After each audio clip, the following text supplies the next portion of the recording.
¿No os parece curioso que enfermemos? Sí, no se me ha ido la cabeza. ¿Que enfermemos? Si reflexionamos un poco al respecto, nos daremos cuenta de que todas las personas tenemos un organismo muy experimentado. Todas las personas tenemos dentro un médico interno con unos 3.600 millones de años de experiencia.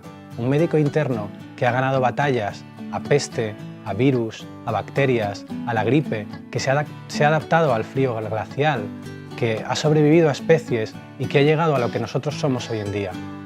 ¿Cómo puede ser que nuestro médico interno mantenga la glucosa, el hierro, una serie de parámetros que necesitamos para vivir a niveles constantes y de repente un día sin más vamos al médico y nos dice tienes el colesterol por las nubes? Y lo asociamos enseguida a la comida y corregimos la comida y claro que ayuda, pero luego si no lo conseguimos pensamos en los genes o tomamos un fármaco. ¿Por qué ocurre esto? ¿Es la edad? ¿No es la edad? ¿Qué es lo que ocurre? ¿Qué hace que nuestro médico experimentado de repente se tome unas vacaciones y se haga posible la enfermedad?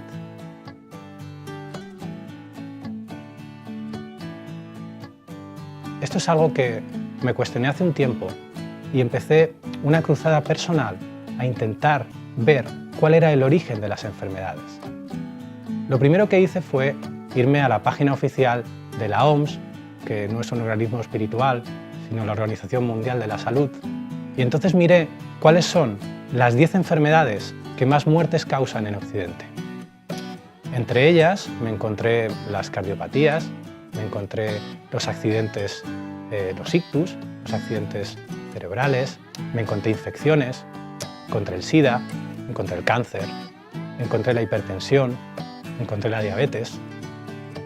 Y es bastante curioso porque reflexionando me di cuenta de que cerca del 70% de las enfermedades que nos mandan al otro barrio desconocemos su origen.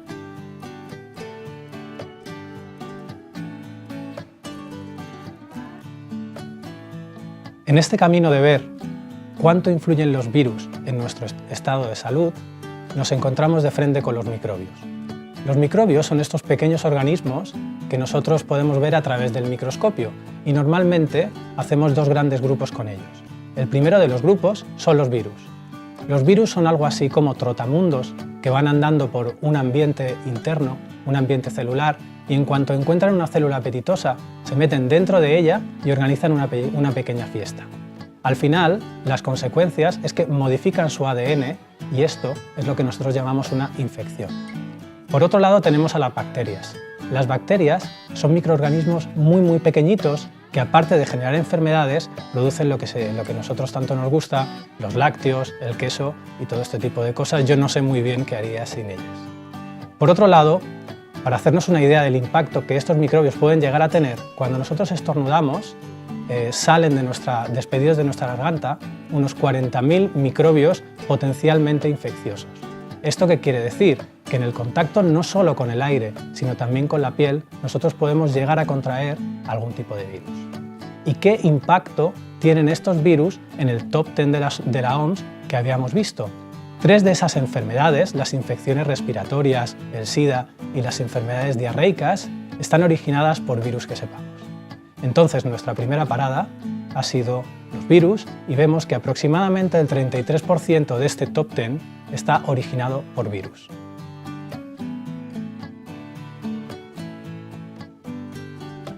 En nuestras primeras visitas al médico de cabecera, cuando conseguimos que nos den por fin una cita, lo primero que nos pregunta el médico son las 3 preguntas básicas de la salud. La primera de ellas es ¿fuma? La segunda es ¿bebe frecuentemente? La tercera es ¿cuánto ejercicio hace a la semana? Estas 3 preguntas son las que en medicina se llaman las 3 grandes preguntas acerca de la salud. ¿Y esto por qué? Llevamos ya mucho bagaje científico en el que se demuestra que los hábitos como el ejercicio o como el consumo de sustancias tóxicas alteran nuestra fisiología. Esto es algo que tenemos aceptado y que utilizamos en nuestro vocabulario del día a día.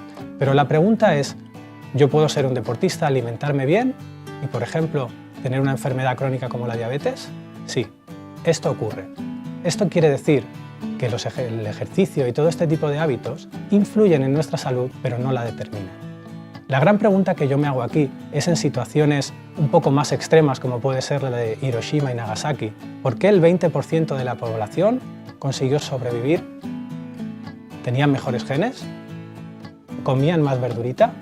¿Hacían más ejercicio? Para mí este es el punto. Y ahí es donde vamos a entrar.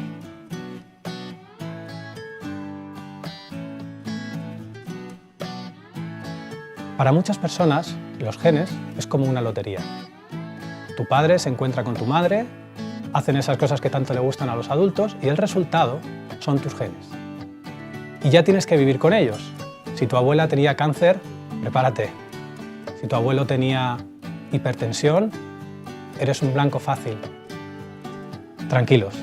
Resulta que después de años y años, desde los 90, estudiando todas estas pequeñas cositas que son los genes, nos hemos dado cuenta de que eso no es del todo así. Evidentemente que hay enfermedades genéticas, eso no podemos evitar, y tampoco estamos argumentando lo contrario.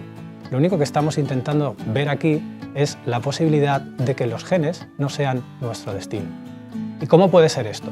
Si nos imaginamos que los genes son un libro, esas pequeñas letras, esos caracteres alfanuméricos, sería lo que llamaríamos los genes, y todo ese libro completo serían los genomas. ¿Y quién tiene la culpa de que esto no sea así? Es decir, de que mis genes determinen mi destino. Algo que los genetistas han llamado la epigenética. Evidentemente, esto no estaba en el guión de ningún genetista. La epigenética vendría a ser algo así como las comas y los signos de puntuación. Todos sabemos, y tenemos muchos ejemplos de ello, de que si hablamos de una mama o de la mamá, no es lo mismo. ¿Estamos hablando de un pecho o estamos hablando de nuestra madre? Por ejemplo, imaginemos dos gemelos homocigóticos. Esto quiere decir que su información genética son exactamente iguales. Teóricamente, al cabo de 15 años, si uno desarrollase hipertensión, el otro también debería de desarrollar hipertensión. Pues no, resulta que no. ¿Qué es lo que hace que no sea exactamente el desenlace? La epigenética. ¿Y qué es la epigenética?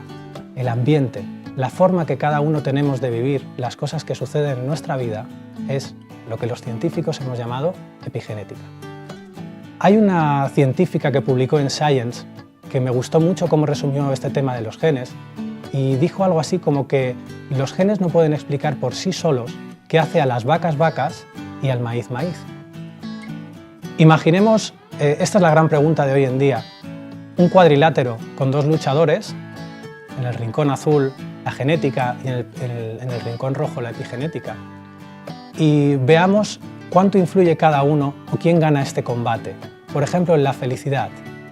En la felicidad tenemos un empate técnico.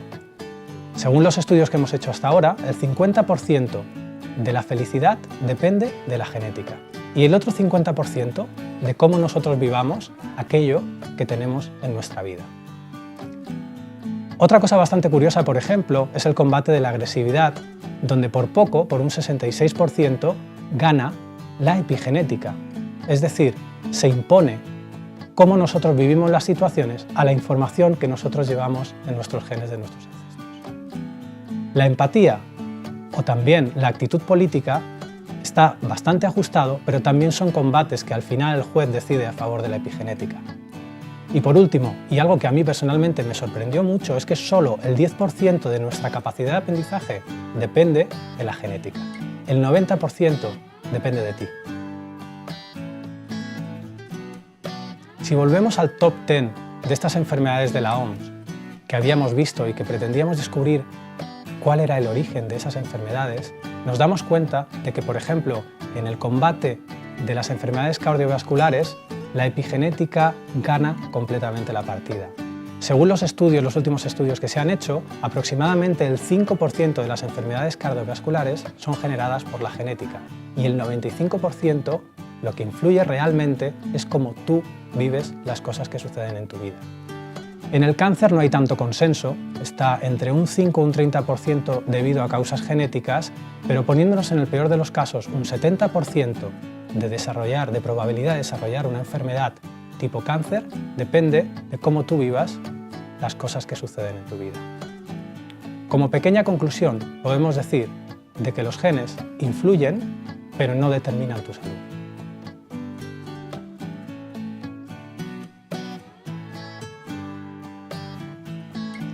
Hoy en día muchas personas están tratando de averiguar cuál es la influencia, cuál es el impacto de nuestras emociones en nuestra salud. Y es bastante la evidencia científica que da muestras de que las emociones, por ejemplo, positivas y la salud están muy relacionadas. El Dr. Art Block realizó un estudio con 268 estudiantes de Harvard entre los años 1942 y 44 del siglo pasado. El estudio consistía en hacer un examen fisiológico exhaustivo en los que se incluía no solo mediciones acerca de su temperatura y su frecuencia cardíaca, sino también de su actividad cerebral. Y por otro lado, una serie de expertos, un grupo de expertos de la misma universidad, realizaban todo un análisis psicológico y psiquiátrico de estos estudiantes. Las conclusiones fueron de que la infelicidad aumentaba el 70% el riesgo de padecer una enfermedad crónica o incluso acercarnos un poquito más a la muerte. Sin embargo, las personas que eran felices tenían un 90% menos de probabilidades de desarrollar una enfermedad. Una de las cosas que me impactó de este estudio es que el expresidente de los Estados Unidos, John Fitzgerald Kennedy, formaba parte de él.